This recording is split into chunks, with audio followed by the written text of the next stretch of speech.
Saat ku menyembahmu, rohmu bekerja.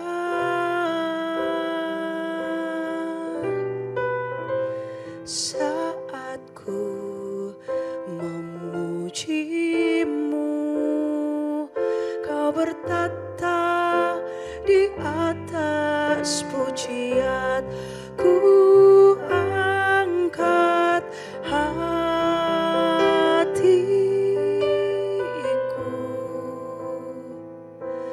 ku pandang ke kudusanmu. Saat ku sembah, ku pujimu, ku rasakan kehadiranmu Tuhan. Ku angkat hatiku, ku pandang ke kudusanmu. Saat ku sembah, ku pujimu, ku rasakan kehadiranmu Tuhan. Ku rasakan kehadiranmu Tuhan.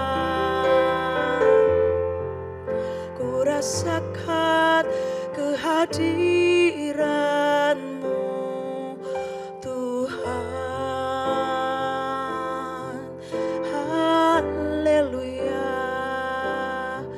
kami rasakan hadirat-Mu, kami rasakan Engkau hadir.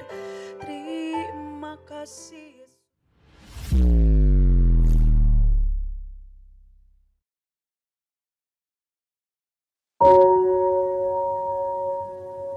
Shalom, salam sejahtera bagi kita sekalian. Renungan saat ini saya akan beri judul Iman yang beri kemenangan atau iman yang beri menang. Ketika kita hidup dalam dunia, tidak sedikit masalah dan problema yang terjadi di dalam hidup kita. Kita akan baca di dalam Yunus 2 ayat 3. Telah kau lemparkan aku ke tempat yang dalam, ke pusat lautan, lalu aku terangkum oleh arus air. Segala gelora dan gelombangmu melingkupi aku. Dalam pengiringan akan Tuhan, tidak selamanya perjalanan yang kita tempuh mulus tanpa hambatan, atau kita tidak mengalami segala problema dalam hidup kita. Terkadang Tuhan mengizinkan kita melewati jalan yang gelap dan lembah-lembah kekelaman.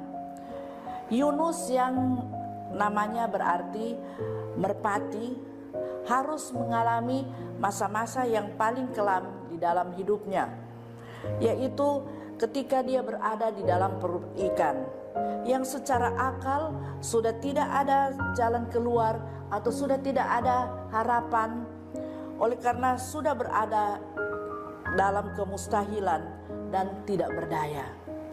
Dalam keadaan jiwa yang lesu dan letih, teringat Yunus kepada Tuhan. Yunus menguatkan iman percayanya kepada Tuhan Yesus, sebab Yunus tahu bahwa satu-satunya yang dapat menolong dia hanyalah Tuhan. Dalam Yunus 2 ayat 2, Yunus pasal 2 ayat 2, di situ dikatakan, dalam kesusahan aku berseru kepada Tuhan dan Ia menjawab aku. Dari tengah-tengah dunia orang mati, aku berteriak dan Kau dengarkan suaramu. Seringkali ketika keadaan buruk menimpa kita, dengan penuh kepanikan, kita berusaha mengatasi keadaan buruk atau masalah dengan akal dan kekuatan kita. Atau kita pergi mencari teman-teman kita, saudara kita, dan lain sebagainya. Dalam keadaan demikian, kita pun langsung tertuju kepada kehidupan teman, kita minta tolong kepada teman atau saudara-saudara yang dapat menolong kita. Atau kita berpikir bahwa saudara atau teman-teman itulah yang menjadi harapan kita untuk dapat menolong kita. Namun hasilnya berharap kepada manusia pasti akan kecewa karena manusia penuh dengan keterbatasan. Jalan terbaik adalah lari secepatnya kepada Tuhan. Ketuklah hati Tuhan dengan seruan doa yang lahir dari jiwa yang letih lesu. Berhentilah mengeluh, sebaliknya tetap ucapkan bersyukur untuk semua yang telah terjadi. Seperti yang dikatakan Yunus dalam Yunus 2 ayat 9, kita baca dalam Yunus 2 ayat 9, di situ dikatakan, tetapi aku dengan ucapan syukur akan kupersembahkan korban kepadamu. Apa yang kunasarkan akan kubayar. Keselamatan adalah dari Tuhan. Dengan ucapan syukur, semangat yang padam menjadi pulih kembali. Iman yang lemah dapat bekerja kembali. Ketika iman telah bangkit, disitulah kuasa Tuhan akan dinyatakan. Musuh yang paling ampuh untuk memadamkan kuasa Tuhan adalah iman yang lemah atau iman yang telah gugur. Sekalipun kita dalam kegelapan yang paling dalam dan tidak ada sinar cahaya yang menembus, asal kita punya iman, tidak ada yang mustahil bagi Tuhan. Dalam Yunus 2 ayat 10 dikatakan, lalu berfirmanlah Tuhan kepada ikan itu, dan ikan itu pun memuntahkan Yunus ke darat. Itulah iman yang tidak mungkin menjadi mungkin di hadapan Tuhan. Iman yang memberi kemenangan kepada kita yang selalu berharap kepada Tuhan. Amin. Mari kita berdoa.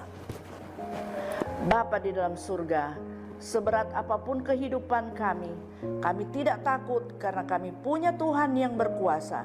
Dan kami punya iman yang memberi kemenangan dalam situasi dan keadaan apapun. Terima kasih Tuhan Yesus, dalam nama Yesus. Haleluya.